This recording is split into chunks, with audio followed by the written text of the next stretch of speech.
These are just my opinions on horror movies, and if there is any mistake I have may said in the video, please correct me.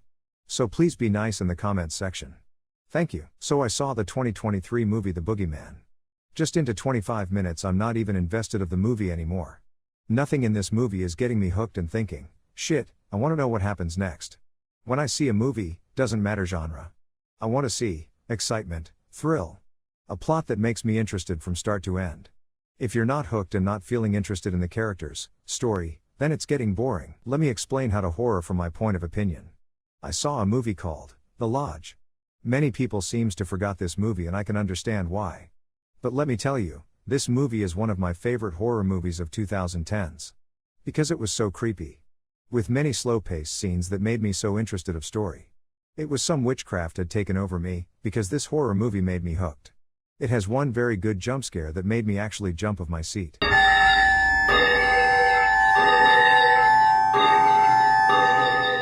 And yes, this movie has slow-paced scenes. But it is interesting somehow, and it's because I want to know what happens next. The Lodge is up there with Babadook etc., in my opinion of course. But I can understand that some movies are not for everyone, and I can accept that. Look, what I'm trying to say is, I want a thrill ride when it comes to movies like back then in the old good days. Doesn't matter genre. Why is it so hard for film studios to understand that? You have probably seen Chris Stuckman's video The Problem with Horror Movies Today, which explains very well what is still going on in Hollywood. They don't care if anyone actually liked Annabelle or Ouija or any of those found footage movies I just mentioned. They will make sequels and prequels until they stop making money. Exactly, they don't care what the critics say or what the fans think. Only money. Horror movies like 2003's The Texas Chainsaw Massacre, Scream, As Above So Below, 10 Cloverfield Lane, I Know What You Did Last Summer, Get Out, Psycho, Area 51 are my favorite horror movies. 10 Cloverfield Lane is a good example of how to create unsettling theme of claustrophobia, sci-fi, toxic relationship. Michelle runs away from her problems after a proposal. Then her car crashes and she later wakes up in a bunker where a man named Howard is told that the world outside has been toxicated. The only person who can support Michelle is Emmett. But both begin to suspect that the man in the same bunker they live with is a paranoid killer. Now that is what I call a thrill ride horror movie. I not only fell in love with the film but also the actors. Mostly John Goodman, who really carried the whole movie. I also have a poster of character Howard in my room I bought, please don't ask why. The film grossed up to $110 million at the box office on a budget of $15 million. Why? Because the director Dan Trachtenberg really cared about the smallest detail. From the script, music, characters etc. But then Netflix releases The Cloverfield Paradox in 2018. The film received very bad reviews from both fans and critics. Nothing was interesting or made sense in the plot, to be completely honest. Unlike Cloverfield and 10 Cloverfield Lane, which actually has an interesting plot from beginning and ending. All they cared about third movie was money. Another thing, I'm tired of people claiming a horror movie is real. Good examples are 2007's The Poughkeepsie Tapes.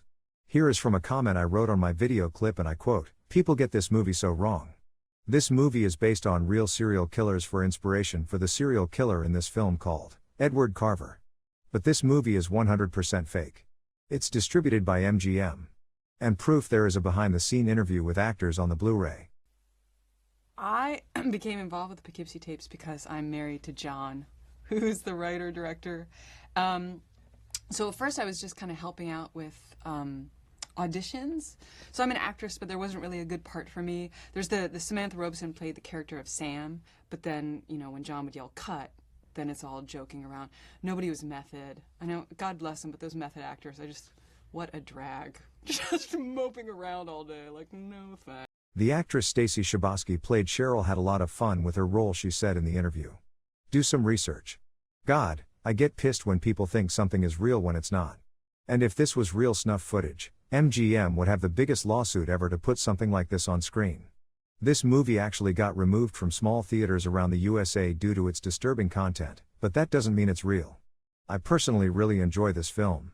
Saw this 2017 for the first time and was like, what the fuck? Over the years I started to love this movie more and more because I started to understand it. People hate what they don't understand. I also bought the movie on DVD.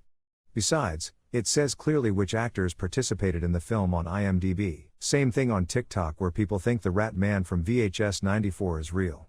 It proves how stupid people are who think everything they see on TikTok is real because they just hang on the app 24/7 instead of doing simple research.